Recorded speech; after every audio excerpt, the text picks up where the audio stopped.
Comencemos con saber lo que todos miramos antes de comprar la fuente, el requisito principal, y es la cantidad de watts que nos otorga. ¿Cómo sabemos cuál elegir? Bueno, esto es bastante tedioso de saber y lo mejor que podemos hacer es ir a la página de Outer Vision. Es, en mi opinión, la mejor, es la que uso yo. Es fácil de usar. Completamos las casillas con nuestro hardware si querés a una guía, pero creo que la página se entiende bastante. Igual, por las dudas, les aclaro una cosa. Si vas a armar una computadora que planeas actualizar con componentes más demandantes y de mayor rendimiento, más que nada si pensás cambiar la GPU o la CPU o ambas a futuro, te recomiendo que pongas la GPU, la CPU que tenés en mente para actualizar. Así a futuro no tenés que cambiar nuevamente la fuente.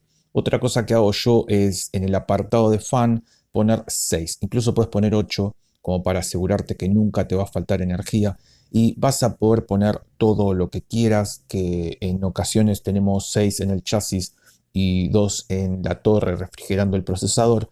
Asegúrate siempre de poner el máximo de componente. Por cierto, los ventiladores del gabinete son de 120 milímetros y los de torre pueden variar un poco, pero pueden poner de 92 milímetros y listo. En USB todos ponen la cantidad de USB que van a conectar. En mi opinión es un error. Acá pongan la cantidad de USB que tiene su placa base. No importa si la usen o no, porque en un futuro no saben si terminan haciendo streaming y terminas usando casi todos los USBs y de repente te das cuenta que calculaste solamente los componentes que tenías en ese momento. La idea es que la fuente pueda alimentar la totalidad de los componentes que tiene una placa base. Una vez que pusimos todo, lo que tenemos que hacer es calcular y nos va a decir el consumo máximo. También tengan en cuenta que puse una 3070 Ti, en mi opinión para 1080 a 60 FPS, con una 3050 ya estamos bien, consume bastante menos, pero con todos nuestros cálculos hechos, yo te recomiendo que no hagas lo que dice la página y compres una que tenga un 50% más de lo que se especifica, es decir, 750 watts. Antes que pienses que es una exageración, termina de ver el video que más adelante explico por qué necesitamos esa cantidad y no nos olvidemos que estamos calculando todo con una CPU de 8 núcleos y 16 hilos.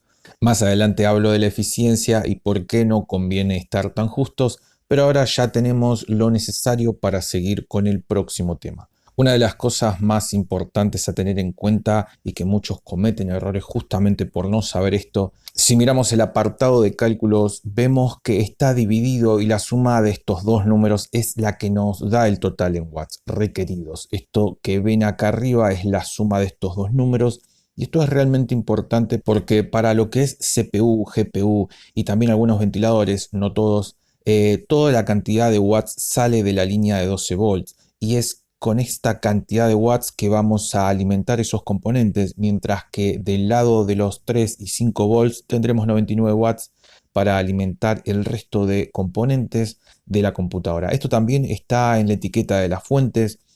¿Cuál es el error que cometen muchos? Bueno, cuando compramos una GPU que necesita más alimentación adicional y no tenemos el conector que va a la GPU, lo que muchos hacen es comprar un adaptador doble que saca la energía faltante de los molex y como tienen una fuente de 500 watts piensan que toda esa potencia puede ser destinada a cualquier lado. Sacan la cuenta de que su GPU consume menos de esos 500 watts sin tener en cuenta que esos 500 watts son la representación de los dos números y terminan por hacer daño a la fuente o a la GPU o se reinicia la computadora, que es lo más habitual, porque la fuente no llega a suministrar la cantidad demandada por la GPU o algún componente se queda sin alimentación, sea la GPU o la CPU. Tengan cuidado con eso, sean precavidos, calculen bien, pero por sobre todas las cosas miren bien qué conectores necesita y si la fuente de alimentación los trae.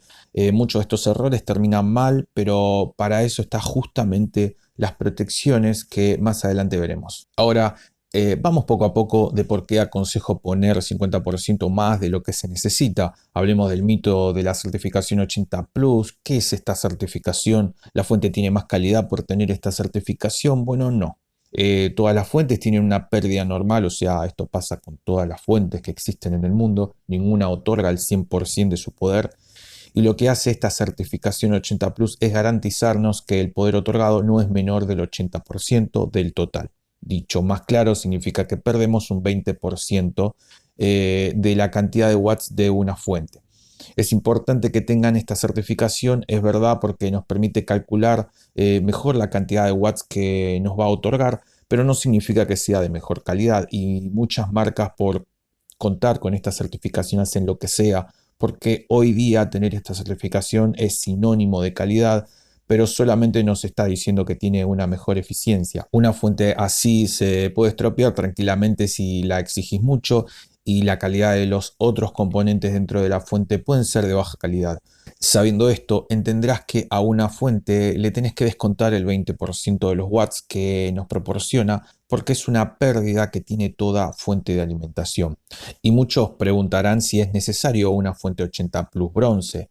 Como dije antes, con una 80 Plus ya tenemos cómo cuantificar bien la cantidad de watts y una 80 Plus bronce, si no existe mucha diferencia en precio, no está mal, pero no es sinónimo de mayor durabilidad. Ahora, más arriba de 80 Plus bronce los precios se disparan muchísimo, la diferencia en eficiencia tampoco es muy diferente.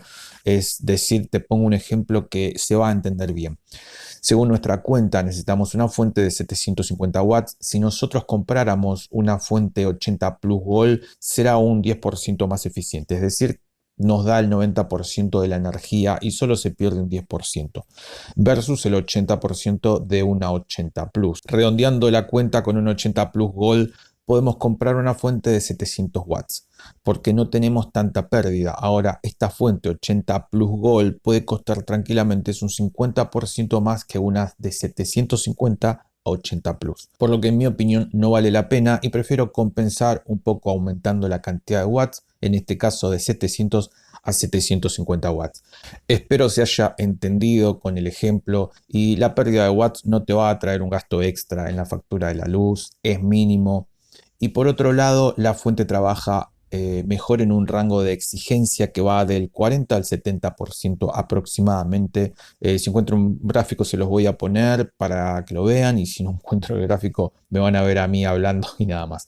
Acá tengo que decir que las fuentes, las que son fiables, mejoraron mucho en este apartado, pero sigue siendo cierto que si nos mantenemos dentro de este margen, la fuente se desgasta menos y una fuente a medida que se va desgastando también pierde rendimiento y acá no hay una tabla o una cuenta que podamos ayudarnos para calcular. Yo a ciegas siempre calculé entre un 5 y un 7%, siempre hablando a largo plazo y después de un par de años. Ojo, esto no significa que por año va a tener menor poder, simplemente va perdiendo su poder, pero tiene un límite. No es que una fuente de 10 años te va a dar 50 watts, no, no funciona así, pero tengan en cuenta ese 5 o 7% de menos. Y por todo esto que les estoy comentando es que yo siempre calculo un 50% más de lo que realmente se necesita. También tiene que ver con la temperatura que trabaja la fuente, eso lo voy a hablar más adelante. Mucho cuidado con poner una fuente mucho más poderosa porque si le pones una fuente de 1200 watts a una computadora que con una de 500 estaría bien, estarías por debajo del 40% y eso no es saludable tampoco. También tengan en cuenta que dentro de estos 40 o 70% la fuente va a entregar un voltaje más estable. Si quieren entender más sobre la importancia de esto, les dejo un video de BRM que habla un poco sobre esto. No está enfocado a la estabilidad de la fuente, pero explica un poco la importancia de esto. Para ir terminando con la eficiencia, algo que muchos pasan por alto y es, en mi opinión, exageradamente importante, lo digo por experiencia, es la temperatura óptima de trabajo. En líneas generales, una fuente de marca trabaja en un rango de 0 a 50 grados.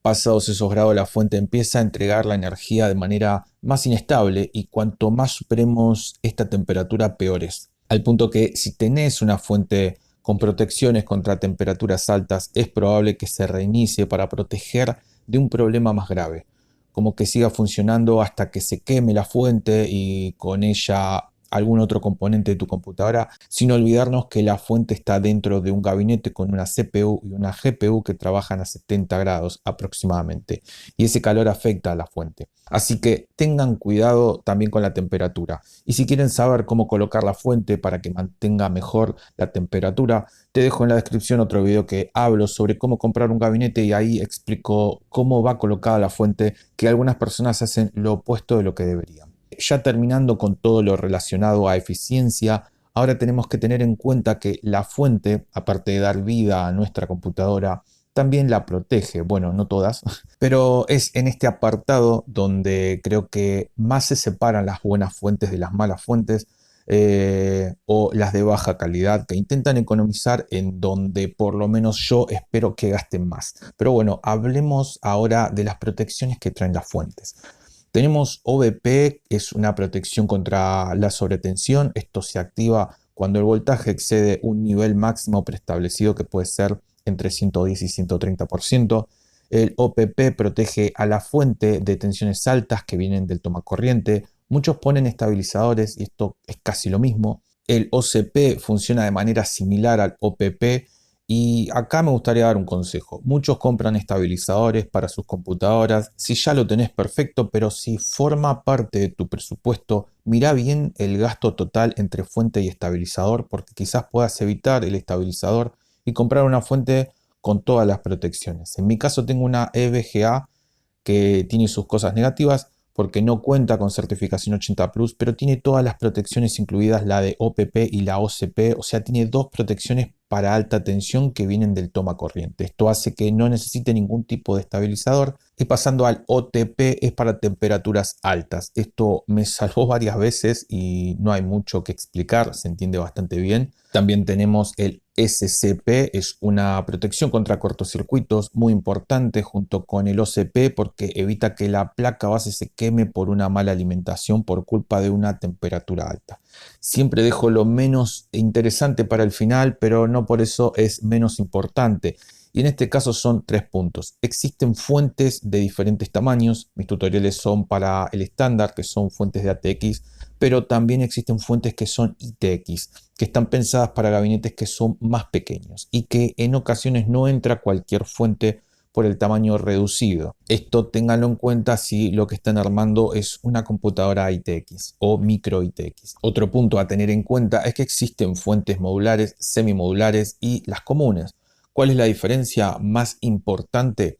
Se llaman modulares porque las fichas que trae la fuente se denominan módulos, de ahí el nombre. Y lo bueno es que solamente vamos a poner los cables que realmente usemos. De esta manera no nos quedan cables por todo el gabinete, colgando y sin saber qué hacer y escondiéndolos en la parte de atrás. También es cierto que al quitar la fuente o cambiarla no es necesario desarmar media computadora. Simplemente desconectamos todo de la fuente, cambiamos la fuente y volvemos a conectar todo a la fuente, sin desarmar la placa base y varios componentes más.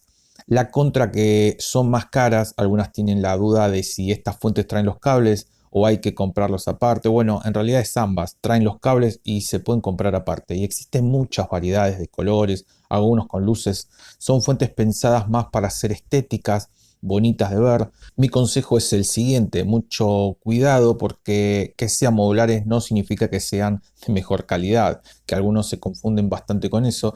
Y por otro lado, este video es para que sepas cómo comprar una fuente y no tener que cambiarla en años, en muchos años. Esto de usar fuentes modulares porque nos facilita cambiar la fuente sin desarmar la computadora, realmente eso ocurre pocas veces en la vida, a menos que por algún motivo que desconozco te guste cambiar las fuentes todo el tiempo. Y por otro lado, yo prefiero una fuente de calidad, sin ser modular, y lo que me ahorro me lo gasto en mejorar la GPU, que una cosa es buscar calidad y otra es excederse en el gasto sin necesidad. Cada uno sabrá qué elegir, confío en su buen juicio. Antes de terminar, tengan en cuenta los conectores, más que nada los de la GPU, que en ocasiones son diferentes.